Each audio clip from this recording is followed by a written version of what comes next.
Question?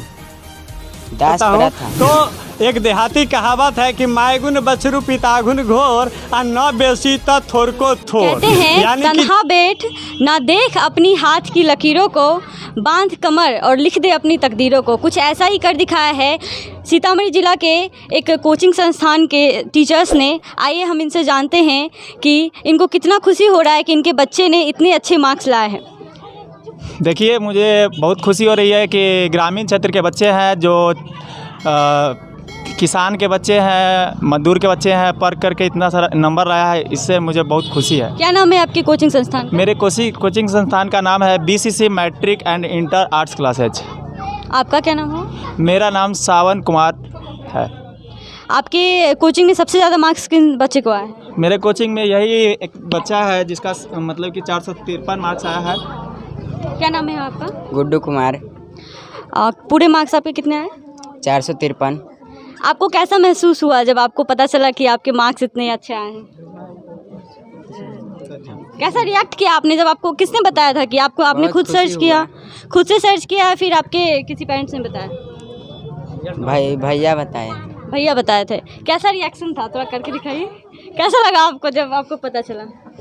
मुझे यकीन ही नहीं होता था कि 453 आ गए। अच्छा, आपको ऐसा एक्सपेक्ट नहीं था कि आपने इतना अच्छा मार्क्स लाया? ना लिखे थे बहुत, लेकिन जोरे थे ना उतना ही। लिखे बहुत थे। अच्छा, सबसे अच्छा सब्जेक्ट कौन से सब्जेक्ट में मार्क्स आया है? मैथ। मैथ में कितने मार्क्स आए हैं? 95।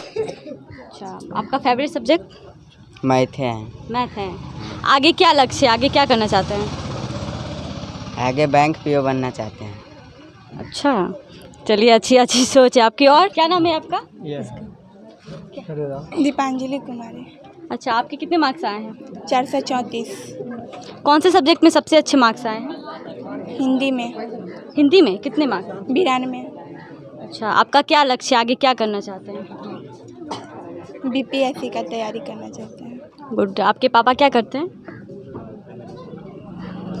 पापा क्या करते हैं? किसान है। ऑटो चालक। अब इतना नर्वस क्यों हो रहे हैं? ठीक है, कोई नहीं, बहुत खुशी की बात है कि नहीं? हाँ, बिहार की बेटी वैसे भी बहुत आगे चल रही है और आपने तो बहुत अच्छा काम किया है और आगे बढ़ना है ना, तो थोड़ा नर्वसनेस को कम कीजिए, है कि नहीं? जी। आपको कैसा महसूस हुआ जब आपको पता चला? आपने एक्सपेक्ट किया था कि आपको इतने अच्छे मार्क्स आएंगे? नहीं किया था। चलिए, बहुत खुशी की बात है। और आपके कितने मार्क्स आए हैं? 420। अच्छा, आप पूरे सब्जेक्ट में? पूरे सब्जेक्ट 420। ओके, सबसे ज़्यादा किन से सब्जेक्ट में आए हैं? साइंस में। आपको अच्छा लगा था जब आपको पता चला? आपने क्या सोचा कि ऐसे ही आ गए या फिर आपने मेहनत की थी? कुछ मेहनत किए थे। कुछ मेहनत किए थे, तो इतने मार्क्स कैसे आ गए? कितने घंटा पढ़ते थे?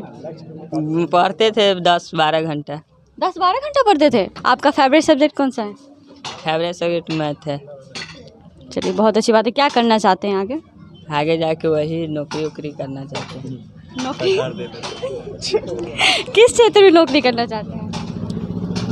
हाई लेवल में। High level?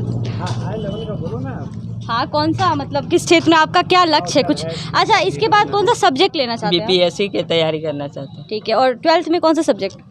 12th में मैं साइंस से करेंगे। साइंस से करेंगे। चलिए, अच्छी बात है। आप इस कोचिंग के संचालक हैं? जी।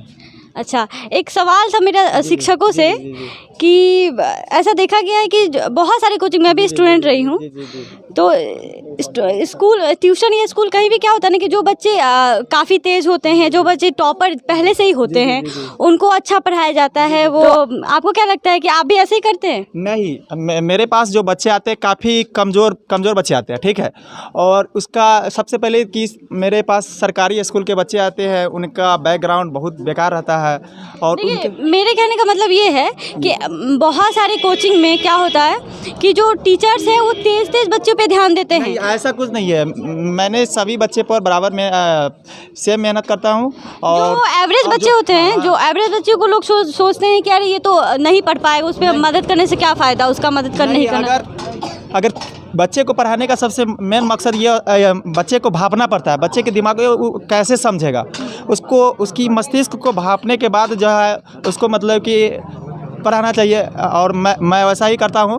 बच्चे को पहले मस्तिष्क को भाप लेता हूँ कि उसकी क्या किस तरह से वो समझेगा, उसी तरह से मैं उसको समझाने का प्रयास करता हूँ और बच्चा समझते हैं।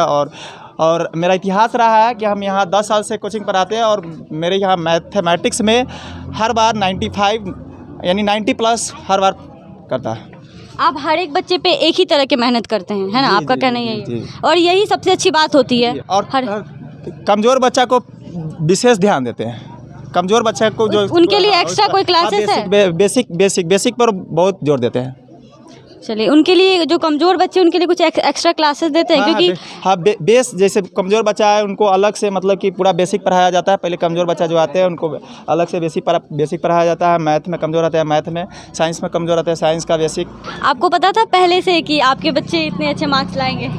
जी, क्योंकि मुझे मेहनत पर पूर्ण यकीन है कि जब मैं बच्चे से मेहनत करवाता हूँ, मैं खुद मेहनत करता हूँ, तो एक देहाती कहावत है कि मायगुन बछरू पितागुन घोर और न बेसी त थोर को थोर। यानी कि जब बच्चे गुरु जो होते हैं क्लास में वह पिता तुल्य होते हैं। और जितने भी बच्चे और बच्चियाँ हैं, मैं वैसे भी किसी का नाम नहीं जानता हूँ, सब मेरे नज़र में बेटा और बेटी है। और यही बेटा और बेटी कह करके मैं पढ़ाता हूँ। समय पड़ने पर भैया भी बना लेता हूँ, समय पड़ने पर बहन शब्द का भी उच्चारण कर लेता हूँ। और जिसको भाई और बहन बना करके पढ़ाएंगे तो क्या मेरा आचरण को वो पालन करेगा कि नहीं करेगा? सर, एक श्लोक हो जाए संस्कृत में कुछ अच्छा। जी अभिवादनशीलस्य वृद्धोपसेविनः तस्य चत्वारिन वर्धन्ते आयुर्विद्या यशो बलम। बच्चों को मैं ऐसी शिक्षा देता हूँ कि सर्वप्रथम जब घर से चलते हो तो अपने से बुजुर्ग जो घर में माता पिता है उसका कम से कम दोनों हाथ सर पर डलवा करके जरूर आना। सबसे तुम्हारा प्रथम पाठशाला जो है घर में है, प्रथम गुरु जो है माता पिता है, उनका आशीर्वाद लेकर के कभी भूल करके मत, यानी कि नहीं ले करके मत आना। यानी कि ले करके हर हालत में जैसे भी हो, माँ का आशीर्वाद सबसे सर्वोपरि होता है।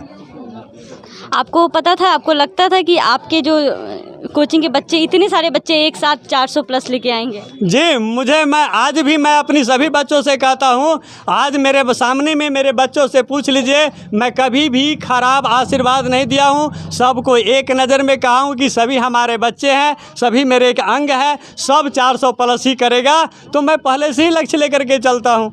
नहीं सर, क्या होता है ना कि कुछ बच्चे के दिमाग पहले से तेज़ होता है, वो टॉपर पहले से ही होते हैं। और कुछ लोग क्या होते हैं कि कुछ एवरेज स्टूडेंट होते हैं, तो टीचर्स भी सोचते हैं कि इन पे क्या ध्यान देना है, तो पढ़ेंगे नहीं। और बहुत सारे कोचिंग में ऐसा होता है, उन पे टीचर्स ध्यान नहीं दे पाते। तो क्या आपके कोचिंग में भी ऐसा कुछ? जी, मेरे कोचिंग में ऐसा कभी कोई भी शिक्षक या मैं कभी इस चीज़ का नहीं लिया। सर्वप्रथम मैं कमज़ोर बच्चे को सबसे आगे बढ़ाने के लिए मैं प्रयास करता हूँ। जो तेज़ बच्चे होते हैं उसके एवरेज में जब तक वो आता नहीं है तब तक मैं उस कमज़ोर बच्चे पर ध्यान दे करके औसत में एक रंग बना करके तब एक साथ में लेकर के मैं पढ़ाता हूँ। चलिए, बहुत अच्छी बात है सर। और आप कौन से सब्जेक्ट पढ़ाते हैं? हम मैथ पढ़ाते हैं यहाँ। और आप? संस्कृत पढ़ाते हैं। और भी कोई टीचर है? टीचर है जो नहीं आए हैं, वो सुबह में आते हैं, तो इसी को लेकर के थोड़ा ये है। जी, और कितने सारे बच्चे को 400+ आए हैं? 400 बच्चे, 400 नंबर लगभग 7-8 बच्चे को आया है। 8 बच्चे को सब यही है? और 52 स्टूडेंट था, उसमें से लगभग 40-41 बच्चे फर्स्ट डिवीजन से पास किया और बाकी सेकंड किया। मंजिल उन्हीं को मिलती है जिनके सपनों में जान होती है। पंखों से कुछ नहीं होता मेरे दोस्त, हौसलों से उड़ान होती है। इस वक्त हमारी टीम है BCC कोचिंग सेंटर में और यहाँ के तकरीबन 8 छात्रों ने 400 से अधिक मार्क्स अर्जित किए हैं। और कई छात्र ऐसे हैं, 30 से ज़्यादा छात्र जिन्होंने 300 से ज़्यादा अंक हासिल किए हैं। इस वर्ष का तो रिजल्ट आ गया है, लेकिन आगामी वर्ष जो फिर से रिजल्ट आएगा उसके लिए आप किस तरह से यहाँ के छात्रों को प्रेरित करना चाहते हैं? हम यहाँ के छात्र को इस बार जो 453 नंबर आया है उसी रिकॉर्ड को मैं इस बार के छात्र को तोड़ने के लिए बोल रहा है। और मैं उसी तरह से बच्चे को मेहनत भी करवा रहा है। और मेरे यहाँ के जो टीचर का पढ़ाने की जो सैलरी है और हम लोग जो बच्चे को पढ़ाते हैं उसमें बच्चे के अंदर समझदारी यानी अंडरस्टैंडिंग, किसी भी सब्जेक्ट में वह मतलब कि समझदारी पैदा करते हैं, यानी थ्योरी पर जोर देते हैं। अगर वह थ्योरी को जान जाएगा और समझ जाएगा, यानी रटने पर कोई ध्यान नहीं। अगर बच्चा रटेगा तो वह रट करके अच्छे मार्क्स नहीं लाएगा। तो अभी जो हमारे बच्चे पढ़ रहे हैं उसको इसी तरह से तैयारी कराया जा रहा ताकि वह ग्रामीण क्षेत्र से होकर के भी जिला टॉपर और बिहार टॉपर बने। किस बच्चे का 453 आया है? आपका यही बच्चा है। क्या नाम है? गुड्डू कुमार कुछ क्वेश्चन हम पूछना चाह रहे हैं, बताइएगा। जी। 9th क्लास में है, हीरोन्स का फार्मूला बताइए मुझे। Heron root under s into s minus a into s minus b into s minus c. S क्या है इसमें? एस अर्ध परिमाप। अर्ध परिमाप।